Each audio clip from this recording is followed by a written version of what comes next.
Bonjour à tous, j'espère que vous allez excellemment bien. Aujourd'hui, on va parler de voile, début de cette quatrième semaine de cette compétition. On termine cette troisième semaine de compétition, jour 21. On va revenir un petit peu sur tout ce qui s'est passé sur les 24 dernières heures. On parlera du classement, on parlera également de la météo, des petits soucis également qu'ont connu certains concurrents, notamment avec les fichiers météo. Et puis, en fin de vidéo, comme hier, on parlera du Jules Verne, avec là aussi un petit peu de retard pour le moment par rapport au record d'IDEX Sport. N'hésitez pas à vous abonner à la chaîne, à réagir dans les commentaires, à mettre un pouce bleu, à partager la vidéo sur les réseaux sociaux, notamment auprès de vos proches. Je pensez que ça peut les intéresser. Dans les commentaires, n'hésitez pas à me dire qui vous a plu, qui vous a déçu. Quand vous abonnez à la chaîne, vous pouvez rajouter la petite cloche. Ça me permet de me soutenir parce que plus vous cliquez rapidement sur une miniature, sur une notification, plus la vidéo est mise en avant par YouTube. Et la petite cloche, ça permet de savoir dès qu'il y a une vidéo qui arrive sur la chaîne.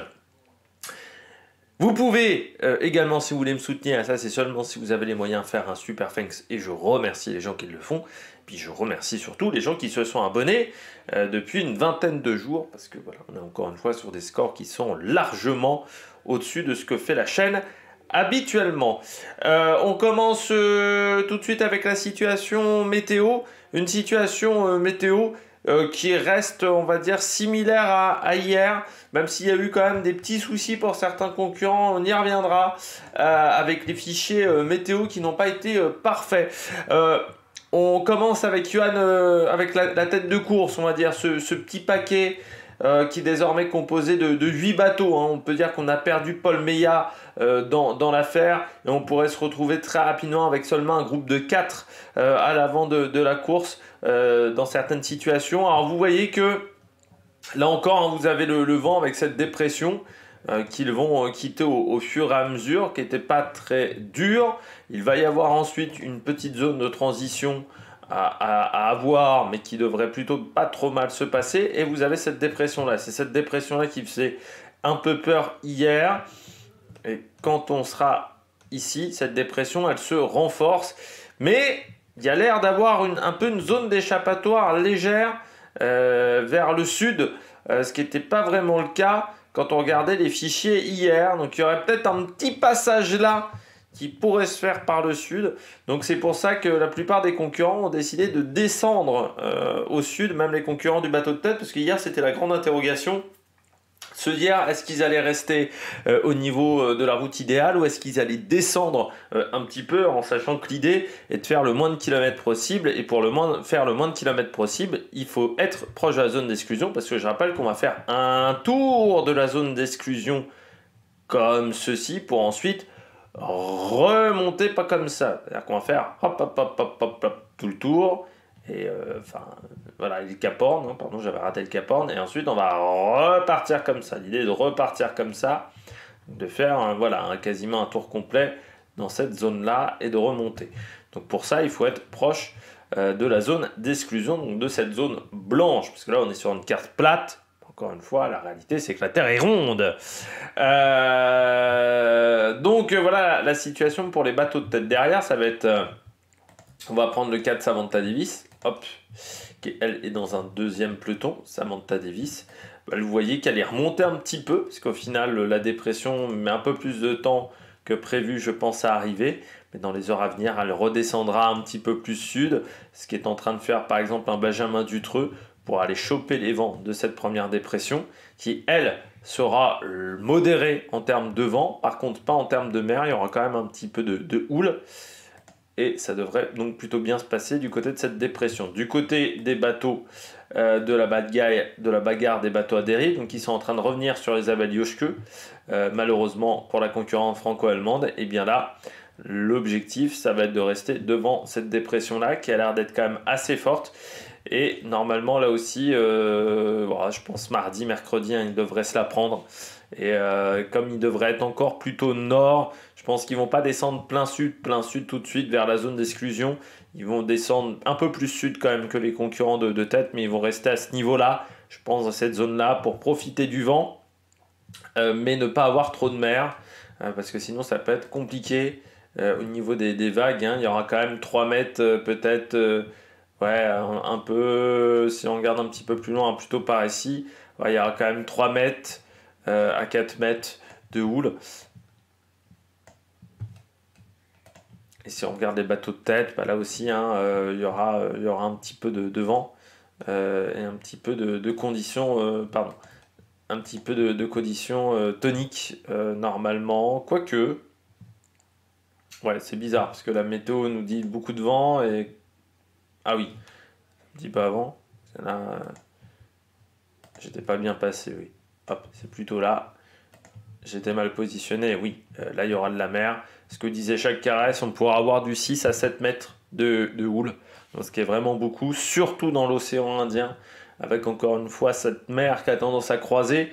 Et on le voit hein, sur les images de bord des différents bateaux. Je ne sais pas si vous avez remarqué sur les bateaux de tête, notamment, que ce soit Charlie Dalin, que ce soit Johan Rechaume, que ce soit Jérémy Bayou, qui ont fait des vidéos. Vous voyez, le bateau tape beaucoup plus. Ça commence à être beaucoup moins confortable pour naviguer. Et ça, c'est la mer voilà, qui croise. Donc, ce qui fait que le bateau tape beaucoup. Et ça peut endommager la structure du bateau. Donc, il faut voilà, essayer d'être le plus tranquille possible. Sauf que c'est pas évident. Et c'était marrant hier dans la journée parce qu'on voyait un peu tous les concurrents se regarder, essayer de se jauger, de savoir un petit peu qui allait faire quoi, notamment dans le groupe de tête. Et pour savoir quelle stratégie employer. Et on sent que tout le monde est un petit peu en réflexion.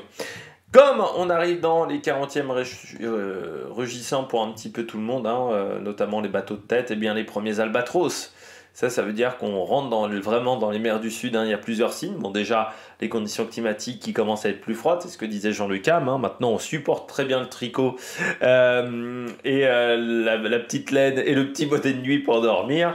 Mais aussi les albatros qui vont accompagner, ça va à peu près être le seul animal, le seul animal qui vont croiser quasiment pendant jusqu'au Cap Horn, hein, parce que bah ils vont peu croiser de bateaux. Peut-être au Kerguelen, il y aura la marine française, ce qu'on a vu quelques fois, mais bon normalement ça devrait être plutôt calme.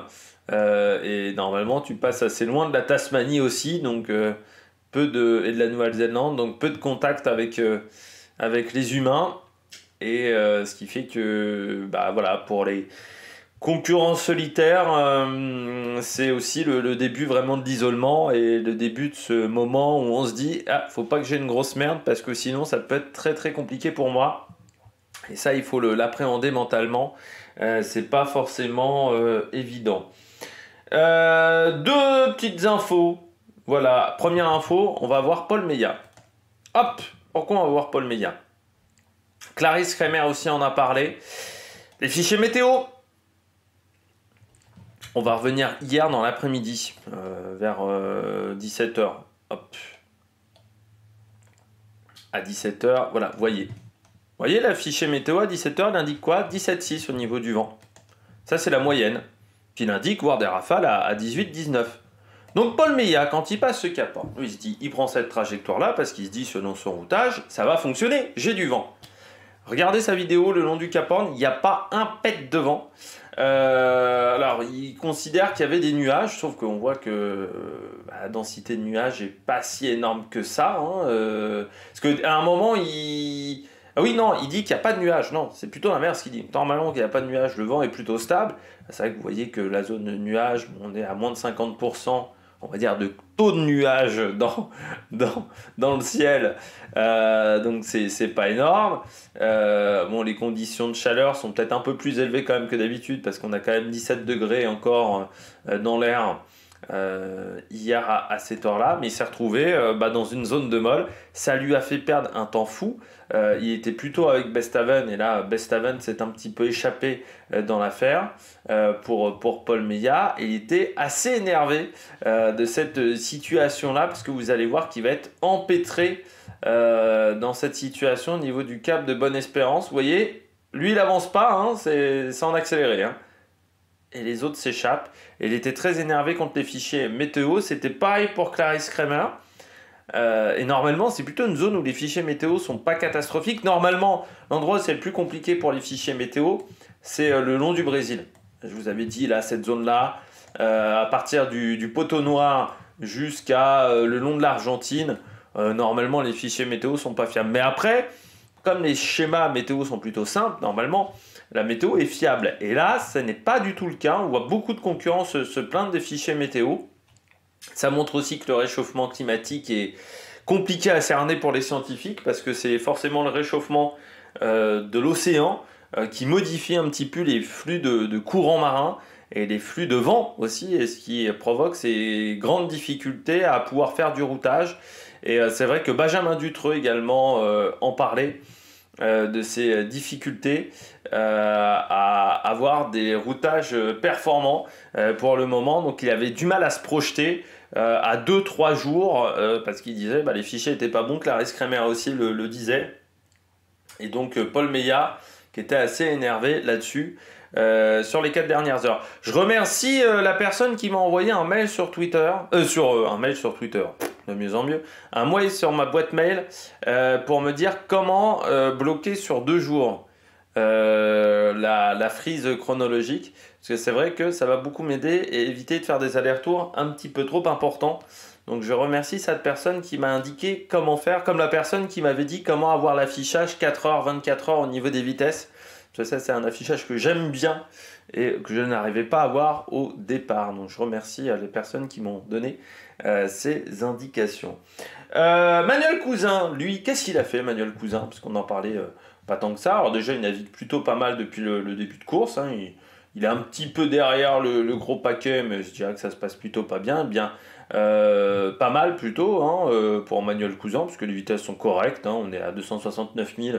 Donc c'est plus rapide que Amedeo. Hein. Il a largué Amedeo et Van Venberg. Donc c'est plutôt pas mal. Il est avec Oliver Air. Eh bien, Manuel Cousin il a décidé de se faire des petites crêpes. Voilà, c'est sa femme qui lui a dit de se faire un petit plaisir. C'est vrai qu'on voit pas mal de concurrence faire un petit plaisir. Je sais plus qui a fait une paella, par exemple. On sent que les dernières journées ont été compliquées et qu'on a besoin un petit peu de réconfort, avec parfois du parfait pour Justine Métro.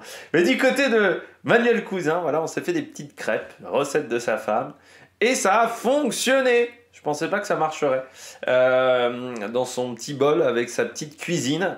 Donc voilà, il s'est fait des petites crêpes. Donc voilà, pour se faire plaisir. Et puis on va passer à Antoine Cornic, qui est le petit problème de la journée pour Antoine Cornic. Eh bien, qui a quincé son petit Génac. Voilà, son petit Génac s'est déchiré, donc il a dû affaler sa voile d'avant et remettre une autre voile à la place. Par contre, pour Antoine Cornic, la voile est réparable. Donc ça, c'est une bonne nouvelle. Par contre, il faut qu'il attende une zone un peu plus calme, avec une météo un petit peu plus stable pour réparer. Donc pour l'instant, il ne l'a pas encore fait, mais voilà, Antoine Cornic peut réparer sa voile, ce qui est une bonne nouvelle de ne pas perdre une voile, surtout comme le petit Génac, qui est quand même une voile intéressante dans beaucoup de conditions de vent pour les différents concurrents. Et ça aurait été dommageable de perdre de cette voile. Donc ça, c'est plutôt une bonne nouvelle pour lui, hein, parce que sinon, ça aurait été chiant pour le moment. Donc c'est vrai que c'est plutôt alors d'un côté, une mauvaise nouvelle parce que il a eu un petit souci, mais d'un côté, il est content de retrouver, de pouvoir réparer cette voile. Je regarde les dernières infos, s'il y avait une évolution, mais pour l'instant, j'ai pas l'impression qu'il y ait de grosses évolutions au niveau des informations. Bon, on passe tout de suite au classement et on voit que devant, c'est toujours... Alors tiens, on va regarder le classement par l'arrière. Tiens, on va s'amuser. On va faire différemment aujourd'hui pour changer. Toujours Salbosch Verès derrière. Bon, à quasiment 4000 milles de retard. Il va pas passer très loin de Salvador de Bahia, vous voyez. Vent un petit peu léger, 241 000 pour le moment, avec du vent à 13 nœuds qui commence à être bien positionné au niveau de ses voiles, et lui, eh bien, il va se retrouver un petit peu dans une zone de molle entre deux dépressions, donc il va falloir attendre avant de vraiment basculer. J'irai dans 2 jours, ce petit vent là, il semble pas mal, hein, ça semble pas mal pour lui ça, donc je pense que dans 2 jours ça sera... Voilà, c'est ce vent-là, cette dépression-là, donc il sera sur une dépression décalée, une dépression qui est très très grosse. Hein. Là, vous voyez, celle-là, elle est vraiment impressionnante de dépression, qui va arriver sur les concurrents ensuite derrière normalement, mais celle-là elle est costaud, hein. Vous voyez déjà parce qu'elle est très très large, mais aussi parce que vous voyez il y a du violet. Violet ça veut dire qu'il y a beaucoup de vent, 50 nœuds de vent, donc ça dépasse les 100 km/h, voilà, hein. Donc c'est du costaud, c'est une tempête comme on dit.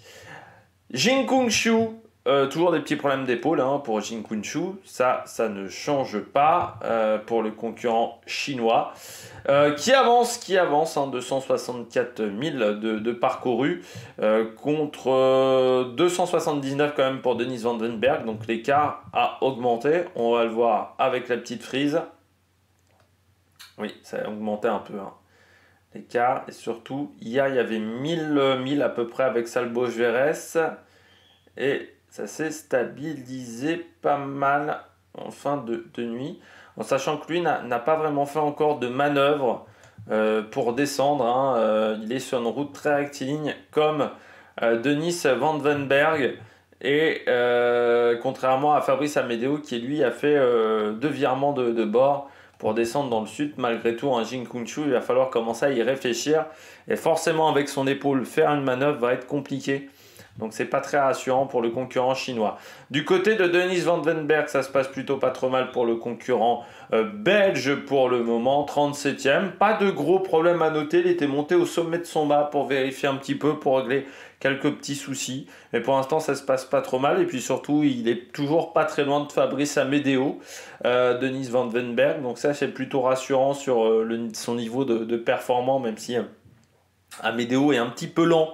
On l'attendait un petit peu plus haut dans le classement, hein, pour tout vous dire, Fabrice Amedeo.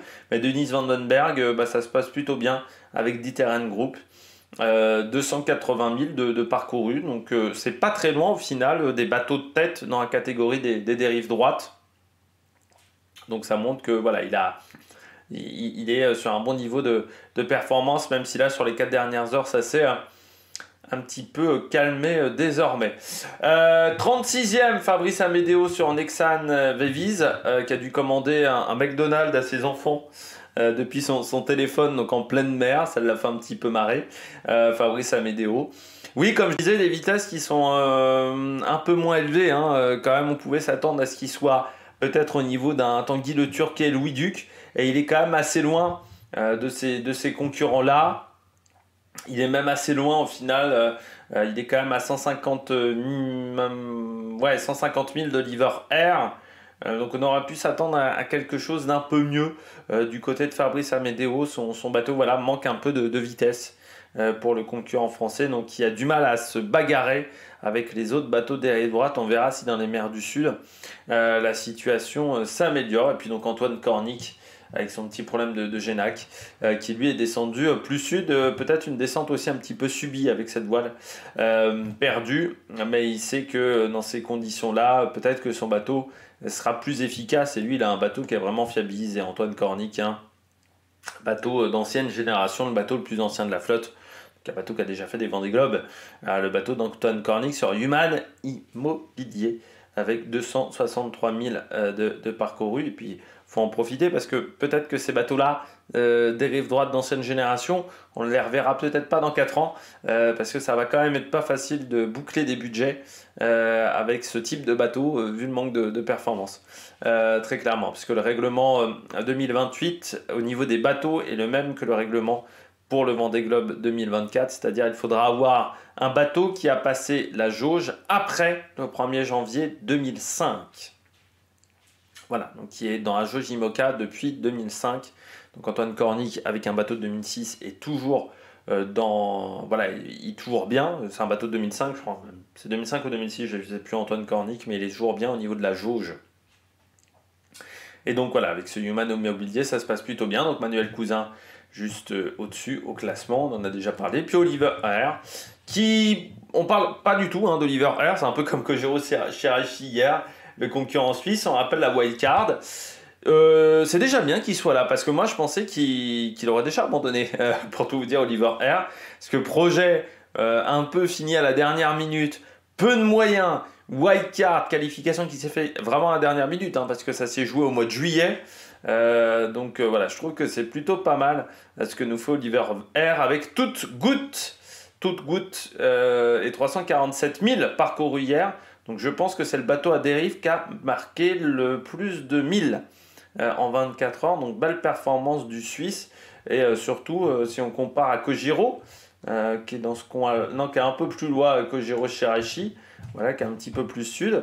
Et ben, vous voyez, il va un petit peu plus vite que Kojiro. Donc ça, c'est vraiment très bien. Hein. Kojiro et même Guirec Soudé va un petit peu plus vite. C'est Guirec Soudé, tiens, 337 000. Voilà. C'est quand même des moyennes qui sont assez formidables. 347, 337 000 pour Guirec Soudé. Donc il colle quand même 10 000 à Guirec Soudé. C'est bien du côté d'Oliver Air. On va voir même par rapport à Manuel Cousin. Alors attendez, il faut que je retourne sur Olivier R. Voilà, sur Manuel Cousin, comment ça s'est fait dans les 24 dernières heures. Ouais, oui, il est bien remonté. Il est bien remonté hier à 11h. Il était derrière Antoine Cornic. Il est remonté. Alors là, oui, vous voyez, hein, il déborde Manuel Cousin qui ne peut rien faire. Et pourtant, Manuel Cousin, ça avance quand même. Et les crêpes ont dû faire du bien au moral parce que voilà, quand vous regardez, hein, sur les 4 dernières heures, ça va 3000 plus vite pour Oliver Air, mais sur la journée, 269 pour Manuel Cousin contre 347, en sachant qu'Oliver Air, lui, a fait aucune manœuvre hier. C'était il y a 48 heures plutôt ces manœuvres. Kojiro Shirashi, donc 32e hier, on avait beaucoup parlé de lui. Guirec Soudé, qui est parti sur une trajectoire très sud. Pardon, c'est quand même pas le concurrent qui est parti le plus au sud. On voit que voilà, un Tanguy Louis Duc qui avance des bonnes moyennes, toujours 309 000, et Eric Bédion sont descendus un petit peu plus sud. Mais Guirec Soudé, très belle journée, hein, 337 000. Je crois que c'est même plus que Jean Le Cam qui pourtant hier avançait pas mal. Donc vraiment des bonnes moyennes, 71 000 hein, de parcouru, donc il y a des foilers devant dans le top 10 qui ne sont pas allés aussi vite que Guirec Soudé, donc ça montre qu'avec son bateau dérive droite, là aussi hein, de génération Vendée Globe 2008, pardon, ça se passe très très bien en ce moment pour Guirec Soudé. Il l'avait dit, hein, lui il attendait les mers du Sud, eh bien il commence à y rentrer et ça se voit tout de suite. Les moyennes sont très bonnes pour Guirec Soudé. Conrad Coleman, juste devant. Toujours dans le match, hein, Conrad Coleman. Hein. Lui aussi, hein, ça avance hein, du côté de Conrad Coleman, un peu moins, mais c'est peut-être celui de cette bagarre des dériveurs qui a le plus perdu même dans les 24 dernières heures, quand on regarde au niveau des moyennes. Mais ça avance quand même pas mal du côté de Conrad Coleman. Et puis Sébastien Marseille qui s'était énervé hier avec ses manœuvres, qui avait eu pas mal de petits soucis, et bien là ça s'est bien passé, 300 000 hein, de parcouru pour Sébastien Marseille. Donc toujours ce match où on s'aperçoit qu'entre Jean Le Cam, qui est 20e, donc à 200 000 de retard, et un Sébastien Marseille, eh bien il n'y a que 250 000. Voilà, et Conrad Coleman, il est à 280 000, moins de 280 000. Donc moins d'une journée de navigation, vous retrouvez 10 bateaux avec 7 à bateaux à dérive. Donc voilà, c'est très très serré du côté des bateaux à dérive. Et Guirec Soudé est pas très loin non plus. Hein. Vous voyez qu'il est à 300 000, Oliver Air il est à 400 000. Donc jusqu'à Manuel Cousin, tout le monde est extrêmement proche. Je dirais que Manuel Cousin, c'est celui qui est le dernier à une journée de navigation de Jean Le Cam. Donc c'est très très serré dans ce top 10 des bateaux à dérive droite. La bagarre est vraiment fantastique à suivre. Et on voit qu'en termes de stratégie, vous avez des concurrents qui décident de partir vraiment vers l'est. Je pense Jean Le Cam, je pense Benjamin Ferré ou encore Violette d'Orange. Benjamin Ferré qui a fait une super journée, hein, 372 000. On sait que c'est un bateau qui est efficace, hein. C'est un bateau de génération 2012-2013. Le bateau de Benjamin Ferré est quand même d'une énorme efficacité. Et on voit que Violette d'Orange, elle a eu un petit peu plus de mal à suivre leur cadence, mais quand même 300 000 d'effectués. Et Jean Le Cam, 367 contre 371 pour Benjamin Ferré. Donc on voit que, on pensait que le bateau de Jean Le Cam dominerait cette catégorie des bateaux à dérive droite, parce que bateau de dernière génération, donc avec des grosses évolutions. Pour l'instant, c'est pas le cas, parce qu'on a vu Tanguy Le Turquet, on a vu Louis Duc, on a vu également Violette d'Orange parfois faire des vitesses qui étaient similaires en 24 heures à Jean Le Cam. Donc c'est peut-être là la déception de Jeannot Le Cam. pour le moment. Donc voilà, sur cette bagarre des bateaux à dérive, et vous voyez, Giancarlo Pedoté a retrouvé quand même une bonne puissance, comme Alan Roura. Donc ces concurrents-là qui devraient essayer de s'échapper et de rattraper Isabelle Yoshke, qui était la dernière qui avait pris le train de la dépression avec Louis Burton, qui n'a pas réussi à suivre du Burton et qui se fait désormais rattraper par l'arrière parce qu'elle a perdu encore 100 000. Hein. Elle a perdu, elle a perdu un peu moins de 100 000, je dirais 70 000, 80 000 par rapport à hier, par rapport à Jean Le Cam. Donc voilà, elle n'arrive plus à suivre la cadence des bateaux à dérive. Et pourtant, on a un bateau à foil, mais je rappelle un bateau à foil qui date de 2007. C'est un bateau à dérive à qui on a rajouté des foils. Ensuite, on retrouve le peloton un petit peu devant, donc avec Louis Burton qui a fait un petit message pour son fils, qui retrouve aussi des belles vitesses par rapport à ses petits camarades. Voilà, il est quand même à 330 000, hein, donc il colle 20 000 à Pipe Air et à peu près pareil à Damien Seguin. Et puis il se rapproche surtout de Benjamin Dutreux et de Romain Attanasio, qui ont pourtant fait des bonnes journées avec des manœuvres, mais qui voient un petit peu Louis Burton essayer de le chasser. On va voir même hier Louis Burton, voilà, des trajectoires qui sont un petit peu différentes. Vous voyez qu'hier c'était assez serré déjà et il y a eu une différence de stratégie. Attanasio, Dutreux sont partis plein ouest quand lui il est parti plutôt plein sud.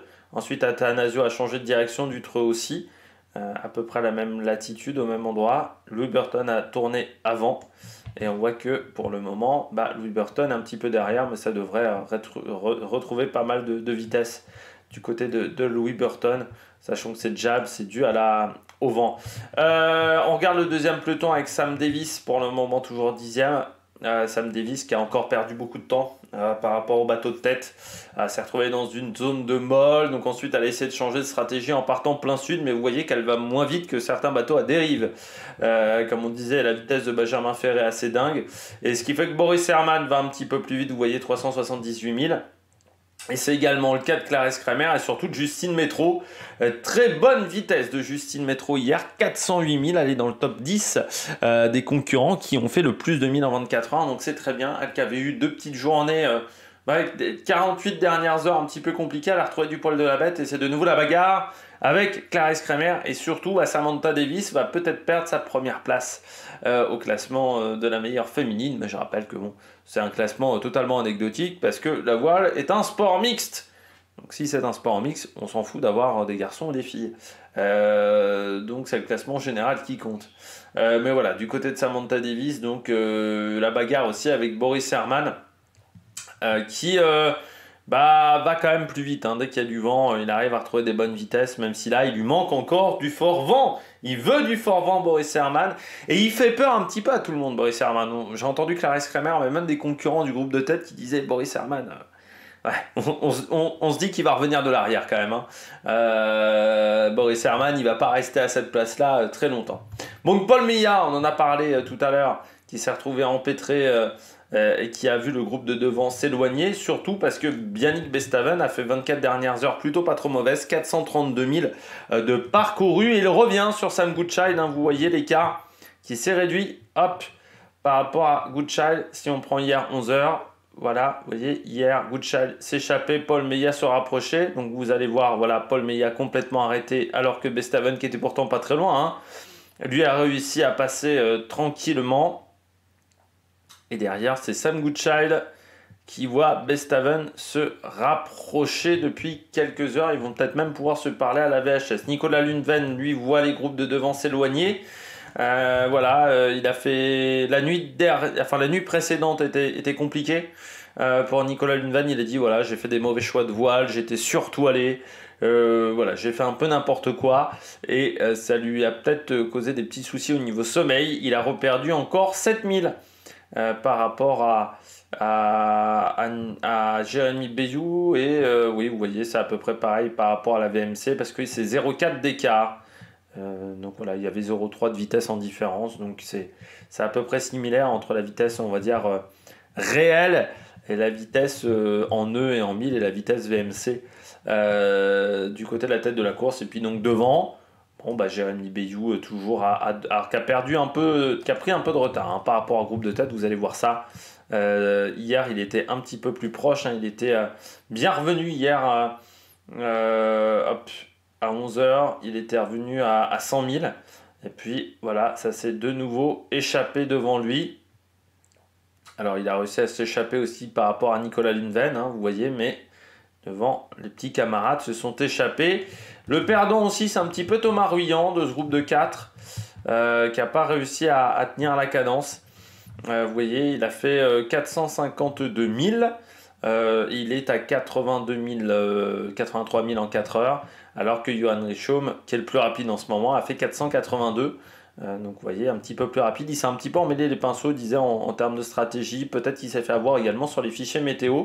Et vous voyez que pour le moment, celui qui va le plus vite, c'est Johan Richomme, accompagné de Charlie Dalin. Les deux se suivent avec une dizaine de milles d'écart. Et Sébastien Simon et Thomas Ruyant ont un peu plus de mal à suivre. Sébastien Simon qui a dit qu'il avait besoin un petit peu aussi de se reposer après une semaine qui avait été très rapide et un petit peu fatigante pour le concurrent français. On regarde un petit peu les statistiques sur les 24 dernières heures. Eh bien, c'est Johan Richomme, comme je disais, qui a fait le plus de 1000. 482 000 parcourus en 24 heures, c'est-à-dire à peu près 893 km, c'est-à-dire quasiment 20 km de plus que Charlie Dalin. Sébastien Simon, lui, est 3e, mais à une vingtaine de milles de retard de Charlie Dalin. Surtout, voilà, il a fait 30 km de moins que Charlie Dalin, qui est 2e de ce classement. On retrouve ensuite Thomas Ruyant, qui est assez proche au final de Sébastien Simon.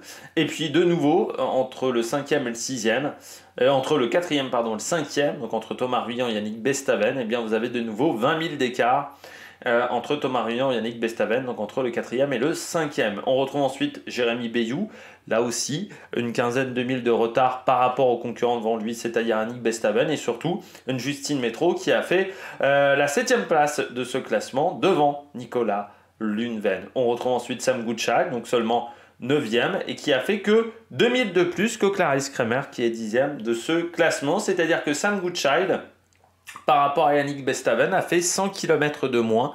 Donc forcément, ça a creusé l'écart, ça a rapproché Yannick Bestaven de Sam Goodchild. Et peut-être que Yannick Bestaven pourrait prendre la 7e place dans les prochaines heures. Du côté des concurrents qui devraient passer le cap de Bonne-Espérance, ça devrait être Sam Davis la prochaine. Et puis ensuite Clarisse Kremer, Boris Herman et Justine Métro. Mais là, ça ne devrait pas être avant lundi, donc avant demain. Donc c'est plutôt demain dont on devrait parler de la performance de ces concurrents-là au niveau de ce classement. Du côté des écarts, eh bien, ça s'est encore agrandi entre VRS et Johan Richomme. Désormais, il y a 7243 km. Et l'écart avec le record s'est extrêmement réduit. Il n'y a plus que 123 000 d'écart. Donc voilà, l'écart est extrêmement limité entre Johan Richomme et Armel Lecléache. Donc on peut dire qu'on est presque à 1.0 par rapport au record. Voilà, on va... À partir de maintenant, ça va cravacher pour Johan Richomme, mais j'ai peur que le record tombe. Encore une fois, c'est un record qui a 8 ans. On voit bien Athanasio, par exemple, n'arrive pas du tout à suivre la cadence de Johan Richomme. Et Athanasio, un bateau de la génération Armel Lecléache. Donc ça risque d'être un petit peu compliqué. On regarde tout de suite comment ça se passe du côté du Jules Verne, avec enfin une carte avec les deux bateaux. Eh bien pour l'instant on est en retard, que ça soit SVR, Lazartigue ou Sodebo. Sodebo étant parti un petit peu avant SVR Lazartigue. C'est sympa du côté du site de Ouest France. Avec des conditions de vent, donc vous voyez, Sodebo part plein sud désormais. SVR Lazartigue est sur une trajectoire où il s'est monté un petit peu moins haut, parce que vous voyez que Sodebo est parti très nord pour ensuite descendre, alors que SVR a une trajectoire plus régulière. Mais on est quand même plus haut que ce qu'avait pu réaliser à l'époque Idexport, mais les alizés devraient être très intéressants pour la suite de la course. Vous voyez, pour l'instant le vent est vraiment nickel dans les jours à venir, donc ça veut dire que ça devrait pulser jusqu'à l'équateur. Faut savoir que à quel moment on décide de partir sur un trophée Jules Verne. Un trophée Jules Verne, en fait, on essaye de voir... Déjà, il faut être en capacité de battre le record de l'équateur. C'est-à-dire, si vous n'êtes pas en capacité de battre le record de Francis Joyon, donc le temps de Francis Joyon au niveau de l'équateur, on ne part pas. Donc au niveau des rotages, il faut avoir de l'avance par rapport à Francis Joyon à l'équateur, en sachant que c'est des routages à 7-8 jours, hein, donc c'est des routages qui sont fiables. Et ensuite, il faut que la situation au début de l'Atlantique Sud, donc il faut que le poteau noir soit facile, et il faut que la situation jusqu'à Sainte-Hélène, c'est-à-dire que la situation qui est visible au départ jusqu'à Sainte-Hélène, soit bonne. C'est-à-dire que Sainte-Hélène soit bien positionnée et qu'il y ait des dépressions faciles à prendre dans les mers du Sud. Donc c'est comme ça qu'on décide de partir ou non sur un trophée Jules Verne. Et puis il faut également avoir le matériel qui soit au top, hein. Il ne faut pas qu'il y ait eu de casse mécanique lors des dernières sorties. Donc c'est comme ça qu'on prépare un Jules Verne. Et voilà, Sodebo et SVR ont à peu près 10 heures de décalage. Donc si SVR se retrouve à égalité avec Sodebo en termes de trajectoire, ça veut dire que SVR sera en avance par rapport au temps de Sodebo. Donc SVR sera plus propice à prendre le record que Sodebo dans ce genre de situation. Bon, j'espère que vous avez aimé la vidéo. Si vous avez aimé cette vidéo, n'hésitez pas à vous abonner à la chaîne, à réagir dans les commentaires, à mettre un pouce bleu. Puis nous, on se retrouve demain, même heure, pour faire un nouveau débrief du Vendée Globe. Allez, ciao, ciao.